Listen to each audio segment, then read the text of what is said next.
merci beaucoup merci beaucoup jërëjëf maa ngi nuyu ñëpp di commencer ci madame le ministre Maïmouna Dièye di nuyu aussi l'ensemble des directeurs et directrices qui sont là ma beral loxo particulièrement ma fille, une dame au cœur d'or qui s'est toujours fatiguée pour le projet. Et à chaque fois que je la vois, je ressens énormément de choses pour elle, c'est Madame Fatima Mbengue. ba bëgg ngeen tàccul ma ko bu baax. di nuyu le doyen Alla Kane, toujours présent, 84 ans, 85 ans. Mais il est tout aussi jeune que ces jeunes de la JPS. Quand on dit souvent, si jeunesse savait et que vieillesse pouvait, ñaar yooyu bu ñu demoon ba mu mën a ànd, le monde serait parfait. Mais dans PASTEF, les vieux peuvent, les jeunes savent. Ça veut dire que cette assertion dans PASTEF n'existe pas. mag ñi ñu ngi ànd ak ndaw ñi ëppalul leen dara mais xale yi Pastef tamit am ngeen doole am ngeen xam-xam moo tax bu ñu demee ba egsi fii tey c'est grâce à vous la jeunesse patriotique du Sénégal de Pastef c'est grâce à vous. Il y a deux mouvements yoo xam ne j'aime toujours à les citer fu ma dem. Cela n'enlève en rien le mérite aux autres mouvements.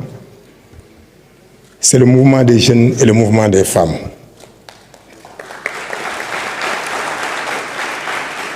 Jigéen moo yor réew ñëpp xam nañ ko.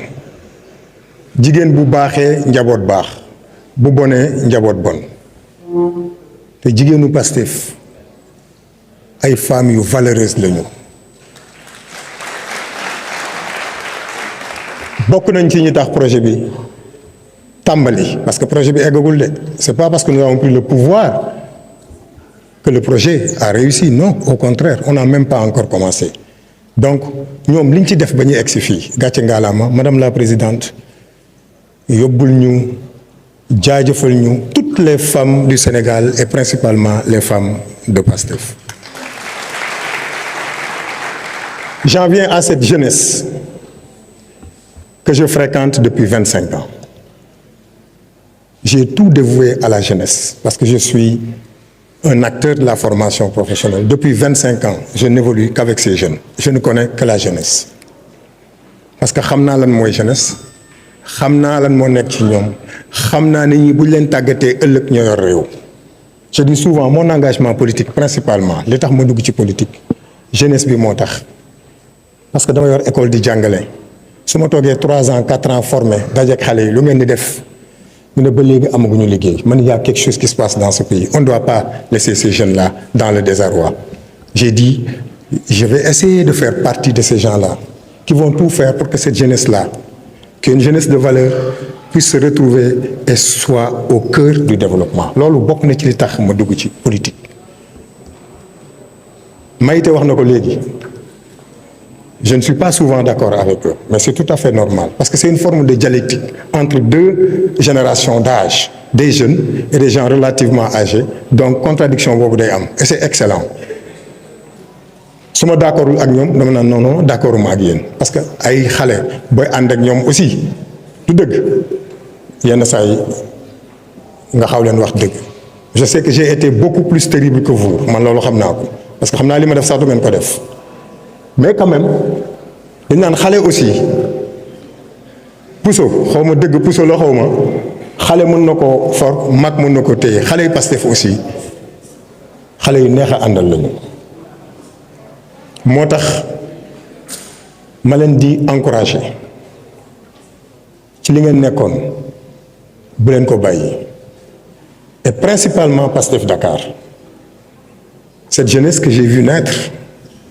Cette jeunesse avec qui j'ai évolué, cette jeunesse qui fait énormément de production, La JPS de façon générale, elle est formidable. Mais la jeunesse dakaroise, la JPS, li ñuy def ci production intellectuelle, man la densité des documents yi ñu may yónnee, quelquefois je me dis ñii est-ce que amul ñu leen di bindal derrière. C'est des documents de qualité qu'ils mettent à notre disposition. Bu ñu la conceptualiser benn affaire rek da nga naan non, c'est incroyable. C'est de cette jeunesse-là dont nous avons besoin au Sénégal. Mais cette jeunesse-là, le parti en a besoin. Il faut que le parti pense à cette jeunesse-là. Je dis souvent, ñi dee ci projet bi 90% yëpp ce sont des jeunes. Ce sont des jeunes. On n'a pas besoin d'eux seulement au niveau du terrain, on a besoin d'eux dans les bureaux. Vous avez vu, il y a d'excellents jeunes qui sont à la tête de grandes directions. Jean-Michel Sène, le valeureux, que je félicite et j'encourage.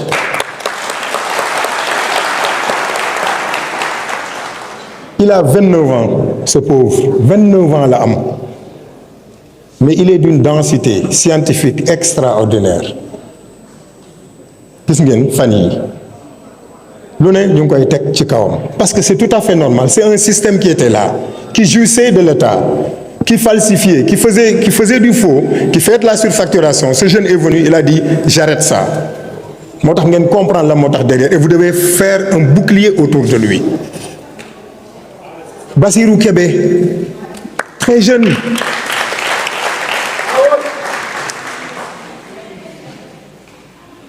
De jeunes ministres. Vous allez à la SICAP, mon frère Makhtar Magasuba n'est pas vieux, il est jeune. Vous allez dans toutes les directions, vous allez retrouver cette partie de la jeunesse. Mais la jeunesse a encore besoin de plus. Ce n'est pas une revendication. Mais opportunité bu ñu am pour que ñoom ñu wone ni seen xam-xam mën nañ ko mettre à la disposition du Sénégal comme ils ont mis leur sang à la disposition de ce projet, on doit beaucoup plus penser à eux. Et je serai votre avocat partout, dans la discipline et la courtoisie surtout. Je vous appelle à ça. Soyez disciplinés. Soyez courtois vis-à-vis de vos aînés. Bu leen kenn dégg ngeen saaga ndax poste bu leen ko mës a def ku ko def ñu xeeb la bu leen xuloo ndax poste non c'est pas la peine jox ma defar par force amul fenn liggéey leen ba ñu xam ne yéen ñii nag war nañ leen dénk comme nous tous. Madame la présidente, madame le ministre, mais mu ne jéegi nii dafa liggéey bañ jox ko yëkkatiwul loxoom. Man, dans ce parti, je n'ai jamais levé la main pour demander quoi que ce soit. Madame le ministre est là, elle peut en témoigner. Jamais de la vie. Jamais. Et je ne le ferai jamais dans ma vie. Mais nag du ma ñàkk fayda loo xam dama ko war a téye ma di ko bàyyi ñeneen jël ko di ko yàq loolu du ma ko def. looloo tax ma leen di encourager yéen ñëpp jàpp. ñu jàppale suñu ñi nga xam ne ñoom lañ dénk réew mi ñuy sonn guddi ak bëccëg da nga leen di yërëm góor ak jigéen ñu ngi nii c'est pauvre xool ko mu ngi fi toog il est obligé bu ñu ko woowee mu ñëw parce que gars yi léegi bu ñu la woowee ñëwuloo sax ñu ne léegi ministre la fàtte nañu loolu il faut ngeen dimbali ci ñi dañoo sonn boo leen gisee ñoom ñi ñëpp mel ni ñëwoon nii gënoon nañu rafet lii ma sœur gënoon na rafet lii mais liñ fi fekk c'est tellement énorme que ni dañ leen war a jàppale dimbali leen. xeex nañ ko ci fànn yépp ba yàlla dénkuñu yàlla nag dafa ànd ak ñun de nañu continuer di ñaan yàlla continuer ànd ak ñun ba fi nga xam ni foofu la ñu bëgg a yóbbu Sénégal ñu yóbbu ko beneen bi nag Dakar au cœur du projet il y a beaucoup de choses que la jeunesse dakaroise peut apporter au projet fi ma leen di jëkk a woo mooy c'est des activités de citoyenneté et de formation des jeunes. Il faut que la citoyenneté soit au cœur de toutes les actions que nous allons poser désormais. réew mi yàqu na yàqu boo xam ne il faut que ñu defaraat ko fi ñu ko mën a defaree mooy vous la jeunesse. lii Serigne Cheikh Ahmed Tidiane Sy Al Maktoum doon wax bu ñu demee ba xale yi di yedd mag ñi nga xam ni ñu ngi jamonoy axiru zaman xale yi. ñoo war a commencer jël en charge ces questions-là yar leen ñëpp mag ñeeg ñëpp parce que xam naa ne yaru ngeen action bu ngeen mën a def pour que le projet soit visible vous la jeunesse def leen ko Mais pour le faire, maintenant, il faut qu'on ait le pouvoir avec nous, tout le pouvoir. Nous avons le pouvoir exécutif, il nous faut le pouvoir législatif, même vous faites que ce sont des pouvoirs séparés. Mais politiquement, il ne s'agit pas de nous donner le pouvoir législatif pour que vous ayez assemblée,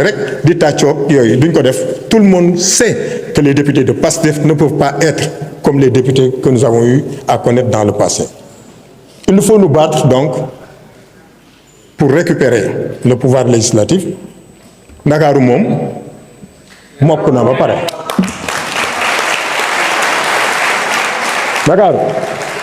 Ndakaaru mokk na rumbax. Ku doon nelaw yow nga yeewu de.